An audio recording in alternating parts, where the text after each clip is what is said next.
Vengeance! Welcome to another top 5 with Kris 05, guys. Today I'm gonna give you 5 of the best performing decks for climbing to Legend before the nerfs hit. It seems like Token Druid and Priest will be taking the hammer really soon, but until then, you can keep on abusing those for some easy ranks. I'm gonna give you 5 of the best performers right now, as well as all of the other working archetypes for each class. So don't worry if your favorite deck does not get featured in the top 5, because I'm probably gonna mention it at the end. For the 5 decks, as always, I'm gonna give you the mulligan guide, overview, win rates, and if it's worth the craft, so stick around. It would be awesome if you drop a like and a subscribe to the channel, because lately it has been going very slow, so it would really help me out if you click those clicks. Now, let's get into the top 5. The first deck on the list has to be the one that's getting nerfed pretty soon, Token Druid. Token Druid has been strong for quite a while, and it's finally time for Blizzard to actually acknowledge how strong it is. The main problem with Token Druid right now would be the overpowered high roll with the gibberling as soon as turn 1 or turn 2. My boy Zerius, oh my fucking god. Why am I going to do this guy so dirty?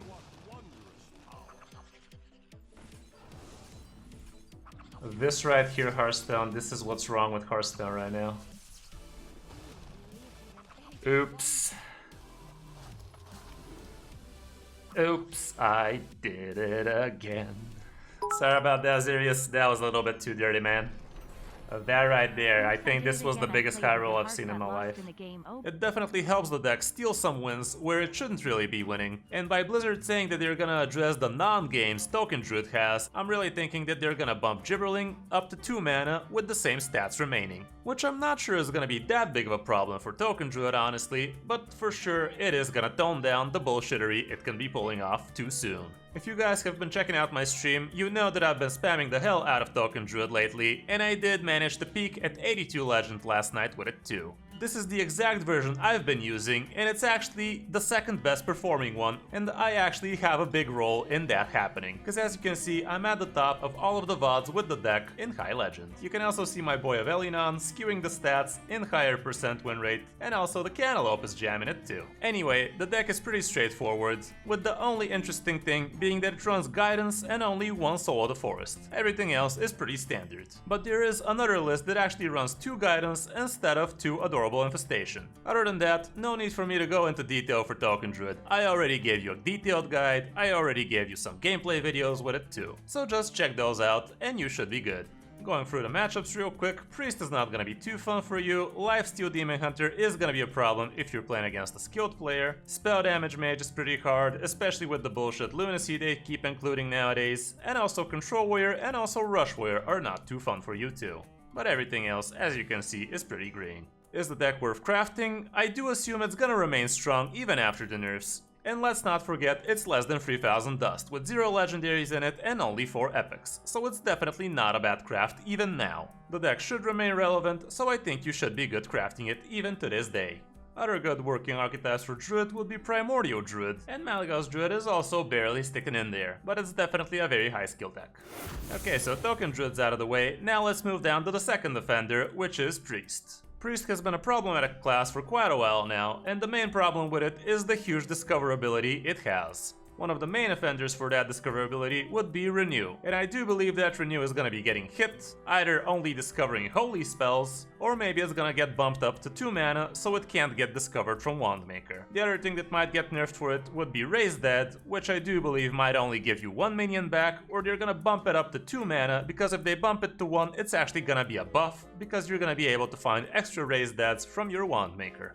Who knows, maybe Apotheos is also gonna get the Hysteria treatment, getting bumped up to 4 mana, but I don't think they're gonna do more than 2 nerfs for Priest. So it's either gonna be Raise Dead with Renew, or Renew with Apotheosis, or Apotheosis with Raise Dead, something along those lines. Anyway, enough of that nerf predictions. This right here is the best performing Priest deck from Diamond 5 to Legend. It's basically a Menagerie Priest with Nazat. And you also have your Mutinous, so you disrupt some combos. You also have 1 copy of Against All Odds, which works beautifully in combination with Wave of Apathy, because it basically makes all of the enemy minions odd-attacked. So it's gonna be a very good board clear for you. We also have a couple of Cabal Acolytes, which also work well with the Wave of Apathy, and South Sea Scoundrels, which seems to be a staple card in every priest deck nowadays, especially if Nazad is in play. From the win rates, you can't really get a good feeling of the power of this deck, because you really have to be skilled with priest and know exactly what you're playing against to actually play it optimally. Priest is definitely a very high skill cap class right now, and all of the people that don't know how to play with it are really skewing the results, and the ones who actually know how to play with it are having amazing results. And that is the main reason why you see so many Priest in High Legend too, because people really know how to abuse Priest. Anyway, from these matchups, Control Warlock is gonna be very bad for you, and also Lifesteal Demon Hunter could be a problem, especially since this list is not running Elucia, which really breaks combos like that. No Minion Mage is definitely gonna be a problem for Priest as well, especially with the deck lunacy they started including to actually target spell druids and priests, but most of the other matchups should not be that hard for you if you know what you're doing.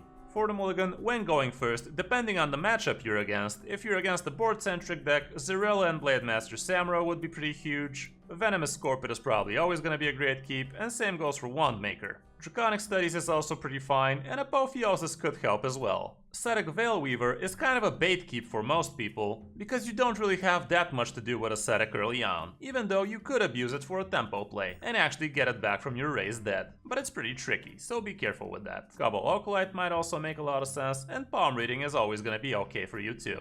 When on the coin, the situation is somewhat the same. Venomous Scorpid, Palm Reading, Cabal Acolyte, and Wandmaker should always be okay keeps for you. But you might want to be a little more reactive as well, since you are going to be going second, so you need to be reacting to the opponent's board. Is the deck worth crafting? Well, I'm not really sure. It's definitely not cheap, and I don't know how high of an impact will the nerfs have. It's not easy to pilot Priest optimally even as is, so after the nerfs it might become even harder. So be careful crafting this one. For other working Priest decks, you can see that there's actually a Yogg and Katoon version that is actually doing quite okay. Rally Priest can also be pretty fine if you know how to play it, but all in all, I would say you should be sticking to Nazat if you're playing Priest, so you have a good end game plan. Now let's move down to some aggro Elemental Shaman action. Elemental Shaman has seen a very good rise in popularity after the recent buffs and the inclusion of some new cards for it, but the main reason why Shaman is so good right now would be the Wailing Vapor, because it's basically a pre-nerfed mana worm like it was for Mage back in the days. Elemental Shaman is a very board-centric deck in the early stages of the game, but in the mid-game to late game, it can go with huge burst potential with your Doomhammers, Storm Strikes, Rockbiters, Inara, and stuff like that. So the game plan for it usually comes down to sticking some minions early on, chipping away some damage to the face, and after that finishing off the opponent either with that board if it managed to stick around, or with some huge Doomhammer swings. The deck is very effective even in High Legend, so you should definitely have no problem climbing with it from Diamond 5. For the matchups, you're gonna have problems with Primordial Druid and maybe with Spell Druid, where it's gonna be somewhat of a 50-50, but after the nerfs it's gonna be even better for you. Face Hunter will be strong for you, because they tend to be too fast, but all in all, from the other popular matchups you should be fine.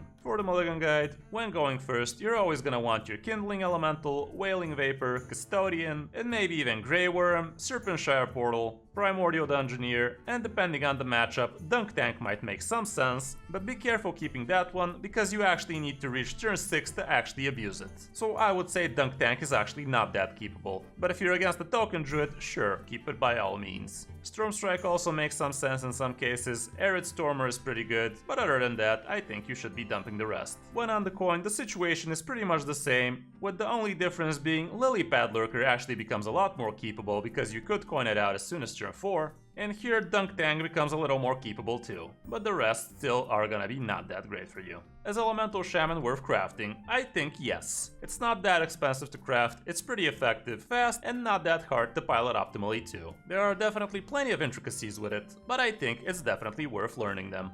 For other Shaman decks, just Aggro Shaman is also pretty good, and some lists even include Alexstrasza and Alakir the Windlord. There are versions with the Whack-a-Mole Hammer as well, so you have plenty of versions for Shaman to choose from.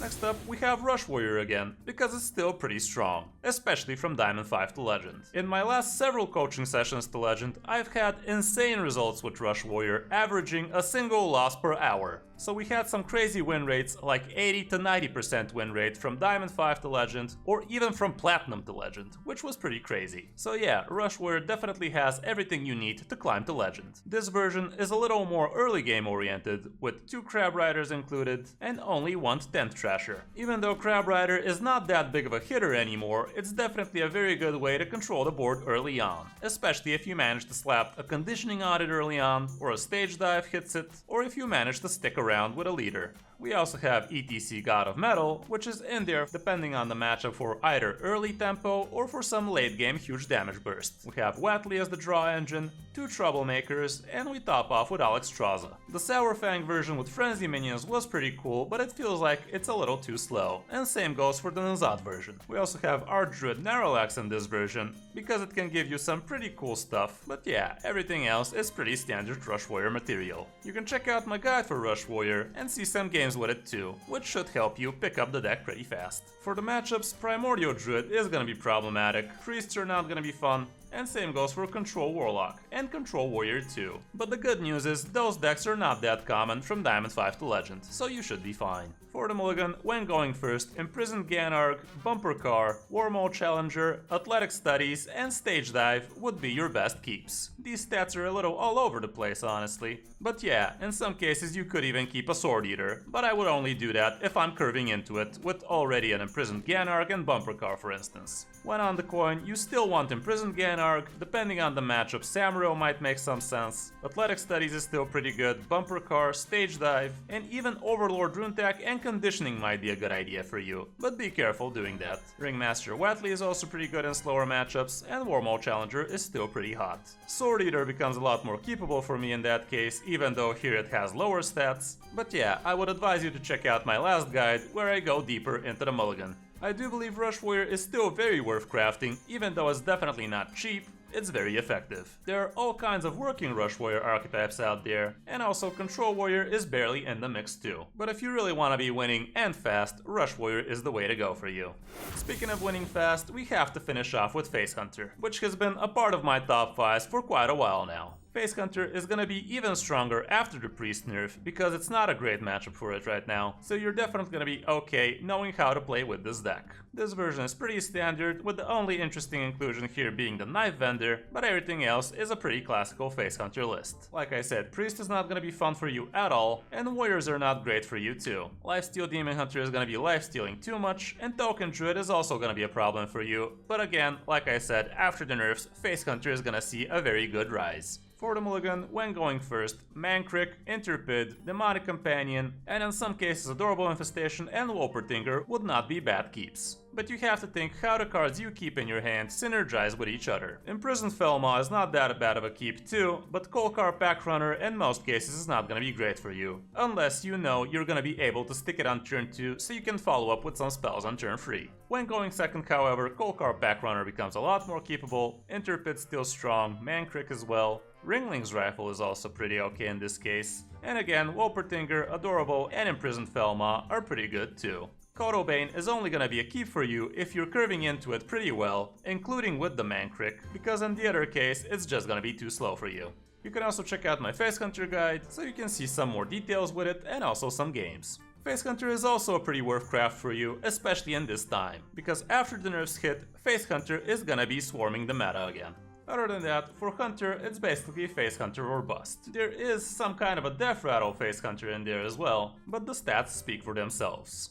Okay, so these were the top 5 decks for this video. Now let's check out what are the other good working archetypes out there for the other classes I didn't feature today. For Demon Hunter, a hybrid Demon Hunter that actually goes for the Death Rattle package and the Lifesteal package is pretty strong right now. But you can also go for just the Death Rattle Demon Hunter and also just for the Lifesteal Demon Hunter too, even though you're not gonna see the Lifesteal Demon Hunter too high because the skill cap for it is too huge.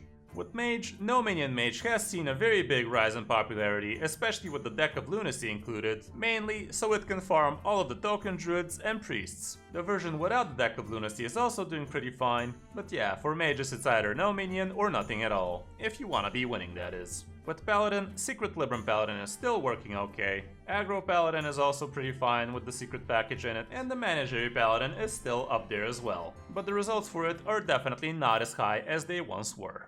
With Rogue, Miracle Rogue is pretty huge, especially in top 1000 Legend. Secret Rogue is still okay as well, and Poison Rogue is also above 50%, but just barely. And for Warlock, again, we only have Control Warlock above 50%, everything else being a little on the meme side. Anyway, that's gonna be it for this video, guys. Hope this helped you figure out what you wanna be playing for the last few days of the pre-nerfed meta. I'm also gonna be doing another top 5 after the nerfs hit, and stick around for a while, so make sure to drop a like and a subscribe so you don't miss it. Thanks again for watching. I'm Kris05, and I'll see you in my next video or stream.